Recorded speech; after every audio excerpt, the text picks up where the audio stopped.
반갑습니다. 송주준입니다. 아마 알고 계시는 분들은 알고 계셨겠습니다만 지난 금요일은 굉장히 중요한 날이었습니다. 바로 정약회계사의 녹취록이 추가적으로 공개되는 날이었거든요. 여러분 기억나시죠? 왜 최근에 유동규가 극단 선택을 시도했다 이런 식의 논란이 있지 않았습니까? 끝까지 유동규는 자기가 극단 선택을 시도했다. 그래서 건강이 나쁘기 때문에 재판에 출석할 수가 없다. 이런 입장을 고수하고 있었고 검찰 쪽에서는 말도 안 되는 소리다. 이런 입장을 보이고 있었죠. 바로 그 유동규가 극단 선택을 시도했다라고 하면서 재판에 빌었던 가장 결정적인 이유, 그 이유가 바로 이번에 녹취록이 공개가 되는 걸 최대한 자기가 할 수 있는 것만큼 늦추려고 했던 겁니다. 그만큼이나 이번 녹취록의 존재가 중요한 것이고 그만큼이나 이번 녹취록을 통해서 대장동 사건의 핵심 몸통이 이재명이다라는 걸 알 수 있을 거다 이런 평가가 있었는데 실제로 그 얘기가 사실이었던 것 같습니다. 한번 봐야 되겠습니다. 단군 이래 최대 비리 사건이라고 불리는 대장동 사건, 그 대장동 사건을 대통령 후보였기 때문에 보호받고 있던 이재명 고문이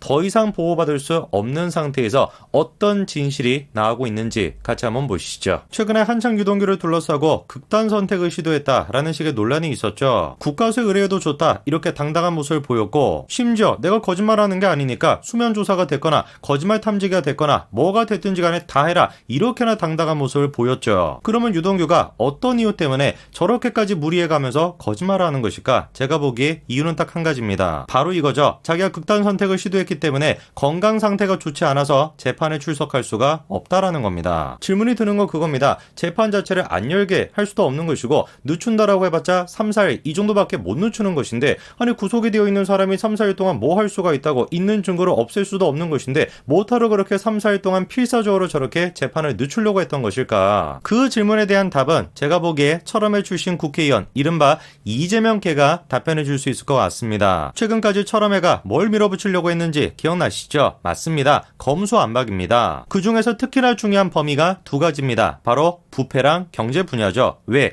저 두 가지에 딱 들어맞을 수 있는 사람이 누구기 때문에 이재명 고문이기 때문에 그 이재명을 구하기 위해서 철험회가 그렇게나 필사적으로 검수안박을 외쳤던 것이고 유동규 또한 마찬가지로 자기가 할 수 있는 한에서 최대한 시간을 끌므로써 그 사이에 검수안박이 통과가 되게끔 한다. 이게 원래 철험회의 계산이었을 겁니다. 그러면은 가만히 생각해 본다면 유동규가 극단 선택을 시도했다. 이런 식의 믿을 수 없는 얘기까지 하면서 재판을 3일이 됐거나 4일이 됐거나 필사적으로 미루면서까지 정약회계사의 녹취록이 공개되는 걸 막으려고 했다면은 이거는 바꿔서 생각해 봤을 때 정약회계사의 녹취록이 공개가 되게 된다면 대장동에 대한 국민들의 인식이 바뀌게 되고 그로써 검수안박 또한 물거품이 될 것이라고 봤다라는 거겠죠. 그만큼이나 정약회계사의 녹취록이 중요한 의미를 가질 거라고 생각이 됐었고 공개가 된다면 엄청난 파장이 있을 거라고 예상이 됐는데 정말이었습니다. 이번에 녹취록이 공개가 됐습니다. 그런데 누가 등장을 하냐? 남욱 변호사의 목소리가 등장을 하는데요. 놀랍게도 남욱 변호사가 다음과 같은 얘기를 꺼냅니다. 이재명, 유동규, 최윤길 요 세 명에서 대장동 각본을 짜고 진행했다라는 것이죠. 정말 엄청나게 충격적인 주장인데요. 뭐 주장이 아닌 것이죠. 사실상 남욱 변호사가 녹취가 되는지를 모르는 상태에서 자기 목소리로 그냥 얘기를 했던 것입니다. 그런데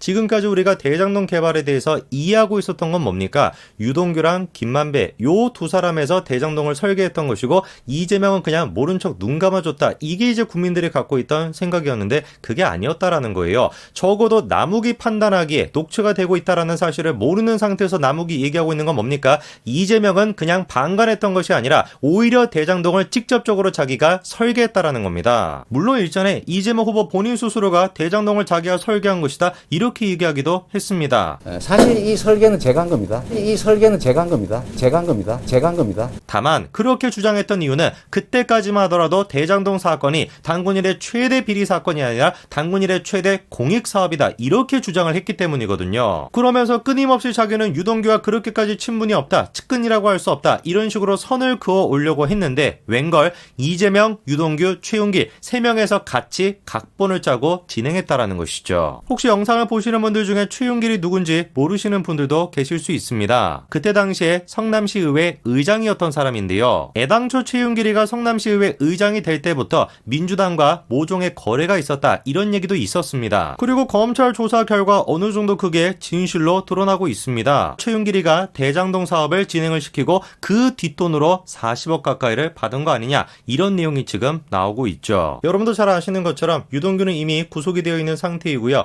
최윤길이 또한 마찬가지로 범죄 혐의가 어느 정도 소명이 됐기 때문에 구속이 되어 있는 상태입니다. 그러면 질문, 유동규, 최윤길 두 사람뿐만 아니라 이재명 또한 마찬가지로 같이 각본을 짰다라고 한다면 이재명 어떻게 돼야 되겠습니까? 똑같이 구속이 돼야 되는 거겠죠. 녹취록에서 남은 계속해서 다음같이 얘기합니다. 성남시 내부적으로 민간 결합 개발은 안 된다라고 결론이 나니까 이재명 시장이 멍청한 공무원 땡땡들 때문에 뻘짓했다, 이렇게 얘기했다라는 것이죠. 저것 또한 마찬가지로 굉장히 충격적인 얘기입니다. 아까 전에 제가 간단하게 말씀을 드렸습니다만 이재명이 대놓고 자기가 나와가지고 대장동은 자기가 개발한 것이다, 이렇게 얘기했던 이유가 뭐라고 말씀드렸습니까? 그때까지만 하더라도 이재명이 뻔뻔하게 대장동 사업에 대해서 당군 이래 최대 공익 환수 사업이다, 이렇게 주장했기 때문이에요. 보십시오. 이재명에는 공영 개발을 하고 싶었던 것인데 유동규가 민간 개발을 하고 싶었던 것이다, 이런 식의 인식이 있었죠. 그런 인식이 만들어질 수밖에 없습니다. 이재명 본인 스스로가 뭐라고 얘기를 했습니까?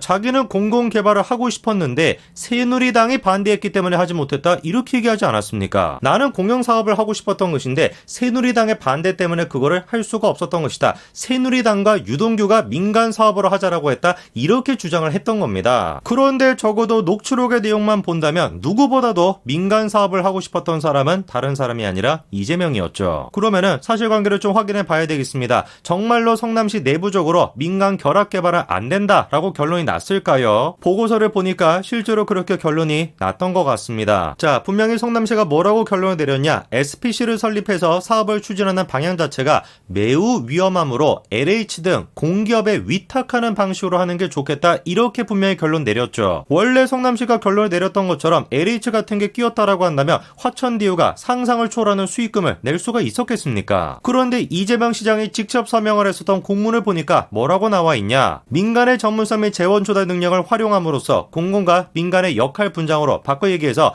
민간 결합 방식을 통해서 추진할 수 있는 성남 도시공사에서 SPC 출자 방식으로 추진할 계획이다, 이거에 대해서 이재명이 서명을 했습니다. 그래가지고 이른바 성남의 뜰이라고 하는 기본적인 컨소시엄이 구성이 될 수가 있었던 것이고, 화천디유가 1% 정도밖에 지분을 안 갖고 있음에도 불구하고 수천 % 가까이 되는 놀라운 수익률을 거둘 수 있는 배경, 이 모든 배경을 만들었던 사람이 누구라는 겁니까? 이재명이라는 것이죠. 그렇게 믿었던 남욱조차 뭐라고 얘기하고 있습니까? 이재명, 유동규, 최윤길 세 사람은 한 배를 탔다, 세 명에서 같이 대장동 사업을 구상했다, 이게 지금 남욱의 얘기입니다. 유동규랑 최윤길 두 사람은 이미 구속이 되어 있습니다. 그러면 이재명은 당연히 어떻게 돼야 되겠습니까? 마찬가지로 구속이 돼야 되겠죠. 그렇게나 진실을 감추려고 애를 써왔지만, 이재명이 됐거나 관련돼 있는 사람들, 수많은 사람들이 진실을 감추려고 애를 써왔지만 과거에도 그랬던 것처럼 지금도 마찬가지로 진실은 감춰지지 않고 밝혀지는데 시간만 걸리는 것 뿐인 것 같습니다.